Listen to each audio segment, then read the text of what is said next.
না,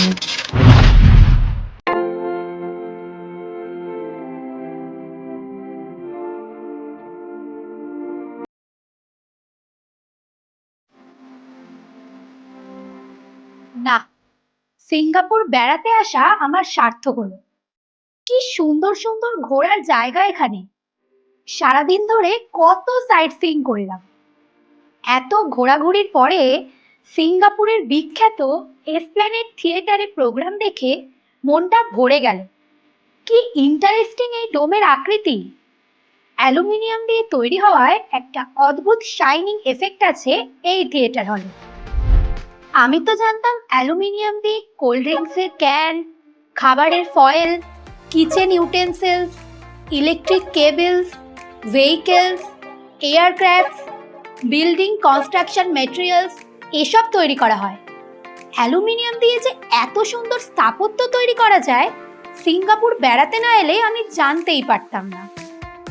আমাদের দৈনন্দিন জীবনে এত প্রয়োজনীয় একটা এলিমেন্ট অ্যালুমিনিয়ামকে কিভাবে পাওয়া যায় বলতো?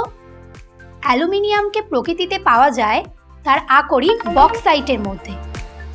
বক্সাইট থেকে অ্যালুমিনিয়ামকে নিষ্কাশন করার জন্য কিছু স্পেশাল টেকনিক্স আছে।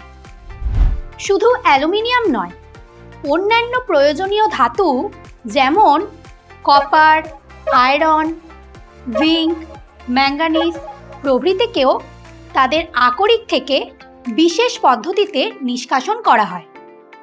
তড়িৎ বিশ্লেষণ সম্পর্কে তোমরা অলরেডি অনেক কিছু জেনেছো। তড়িৎ বিশ্লেষণের একটি অন্যতম ব্যবহারিক প্রয়োগ হলো ধাতু নিষ্কাশন। ধাতু নিষ্কাশন পদ্ধতিতে ধাতুর উপযুক্ত আকরিককে গলিত বা দ্রবীভূত অবস্থায় তড়িৎ বিশ্লেষিত করে ধাতুটিকে মুক্ত অবস্থায় সংগ্রহ করা যায়। আকরিক থেকে ধাতু নিষ্কাশন হলো প্রধানত একটি বিজারণ বিক্রিয়া। এই বিজারণ পদ্ধতি দ্বারা সোডিয়াম, পটাশিয়াম, অ্যালুমিনিয়াম, ক্যালসিয়াম প্রভৃতি তড়িৎ ধনাত্মক সক্রিয় ধাতুগুলিকে তাদের আকরিক থেকে নিষ্কাশন করা হয়। তড়িৎ বিশ্লেষণ প্রক্রিয়া ব্যবহার করে অ্যালুমিনিয়াম ধাতুর নিষ্কাশনের পদ্ধতিটা চলো আমরা শিখে নিই। অ্যালুমিনিয়াম নিষ্কাশনের জন্য প্রয়োজনীয় আকরিক হলো বক্সাইট। বক্সাইট আকরিক থেকে অশুদ্ধিগুলি দূর করে বিশুদ্ধ অ্যালুমিনা তৈরি করা হয়। বিশুদ্ধ অ্যালুমিনার গলনাঙ্ক 2000 ডিগ্রি সেন্টিগ্রেড। অ্যালুমিনার সঙ্গে 60% ক্রায়োলাইট ও 20% ফ্লুওস্পার মিশিয়ে মিশ্রণের গলনাঙ্ক কমিয়ে 900 থেকে 950 ডিগ্রি সেন্টিগ্রেড করা হয়। এই মিশ্রণটিকেই তড়িৎ বিশ্লেষ্য রূপে ব্যবহার করা হয়। এক্ষেত্রে ইস্পাতের তৈরি একটি আয়তাকার ট্যাঙ্ক তড়িৎ বিশ্লেষণ পাত্র হিসেবে ব্যবহৃত হয়। এই পাত্রের ভিতরের দেওয়ালে প্রায় 1 ফুট পুরু গ্রাফাইট বা গ্যাস কার্বনের আস্তরণ থাকে, যা নেগেটিভ তড়িৎদ্বার বা ক্যাথোড হিসেবে কাজ করে। ট্যাঙ্কের উপর থেকে একটি অনুভূমিক কপার দণ্ডের সাহায্যে বেশ কয়েকটি গ্রাফাইট দণ্ডকে ওই তড়িৎ বিশ্লেষ্যের মধ্যে আংশিকভাবে ডোবানো হয়। এই গ্রাফাইট দণ্ডগুলি পজিটিভ তড়িৎদ্বার বা অ্যানোড হিসেবে কাজ করে।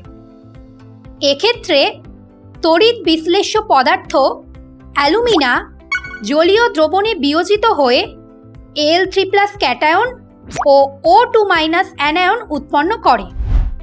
এবার অ্যানোডকে ব্যাটারির ধনাত্মক মেরু ও ক্যাথোডকে ব্যাটারির ঋণাত্মক মেরুর সঙ্গে যুক্ত করা হয় এবং তাদের সঙ্গে বাল্ব ও সুইচকে শ্রেণী সমবায়ে যুক্ত করা হয়।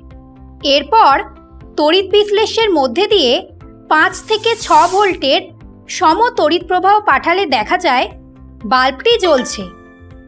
এক্ষেত্রে Al3+ আয়ন ধনাত্মক আধানযুক্ত হওয়ায় ক্যাথোডের দিকে যায় এবং O2- আয়নগুলি ঋণাত্মক আধানগ্রস্ত হওয়ায় অ্যানোডের দিকে যায়।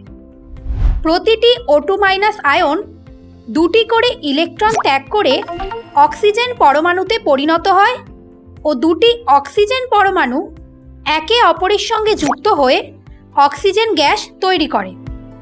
অন্যদিকে প্রতিটি Al3+ আয়ন 3টি করে ইলেকট্রন গ্রহণ করে ও ক্যাথোডে অ্যালুমিনিয়াম ধাতু গলিত অবস্থায় জমা হয়।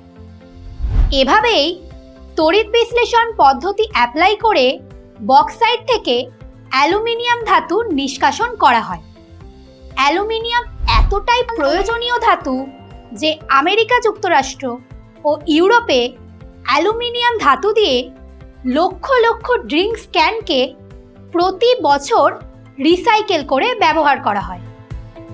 তড়িৎ বিশ্লেষণ পদ্ধতি ব্যবহার করে কিভাবে ধাতু নিষ্কাশন করা হয় সেটা তো তোমরা শিখে গেলে, কিন্তু অ্যালুমিনিয়াম, কপার, আয়রন, জিঙ্ক, ম্যাঙ্গানিজের মতো অতি প্রয়োজনীয় ধাতুর আকরিকের ভাণ্ডার যেন ফুরিয়ে না যায়, তার জন্য আমাদেরও উচিত রিসাইক্লিংয়ের মাধ্যমে প্রকৃতির অমূল্য সম্পদকে রক্ষা করা।